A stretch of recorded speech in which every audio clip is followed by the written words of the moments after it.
Lesson 50, Notes and Written Music Notation, from Part 4, Learning to Read Music and Learn Violin Fast, Book 1.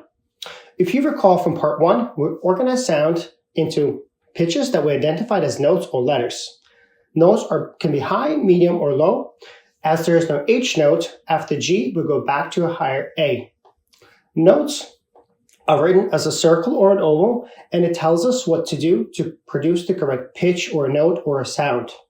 We place notes on the musical staff that is made up of 5 lines and 4 spaces. So when you think of written Western music notation, you're thinking lines that go left and right, and there's 5 lines, and the space between each lines is what we call the space, and when the circle goes on the line, it's considered a line. So the music staff is like a graph, like a math graph.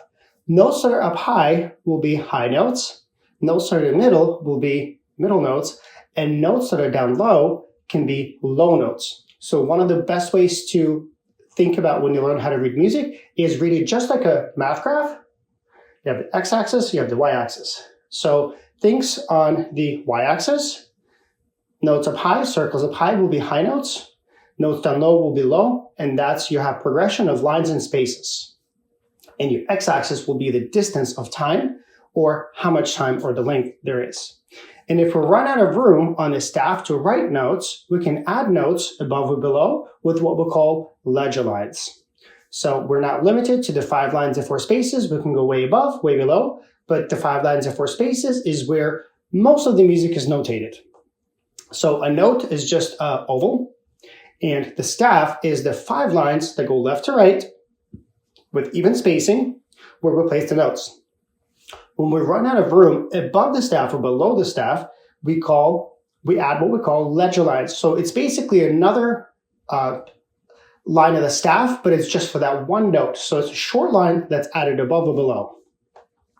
So notes are always counted from the bottom, just like climbing a ladder, right? When we talk about the first line of first space, it can't be the top one, it has to be at the bottom. So you would climb the ladder only from the bottom. You can't climb and fly up. That doesn't physically work. Right? So the first space and the first line are always at the bottom. If the circle, the note, is cut in half, right? You have a circle and it's cut in half with a line, we consider it a line or to be on the line. And if the circle or the note is between lines, whether it's above the staff, below the staff, or in the middle, but it is not cut in half, we consider it a space.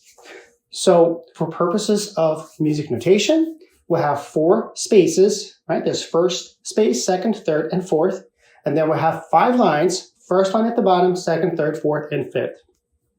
Now, it doesn't matter. There's something that a lot of beginner and new learners confuse, is that it doesn't matter if the note is open or filled. So a quarter note will be a filled-in circle with a line or a stick, and a half note will be an empty circle with a line or a stick. And it doesn't matter if the note is filled, not filled, if it has a line or a stem on the side or it doesn't. If the circle has a line going through the middle of it, whether filled or unfilled, it is considered a line. So if you look at a half note and a quarter note side by side, and if it has a line going through the middle of it, they are both considered a line. So those are the very basics of how to read notation and how to write music in Western culture. See you in the next lesson when we get to learn how to play those notes. Thanks for watching.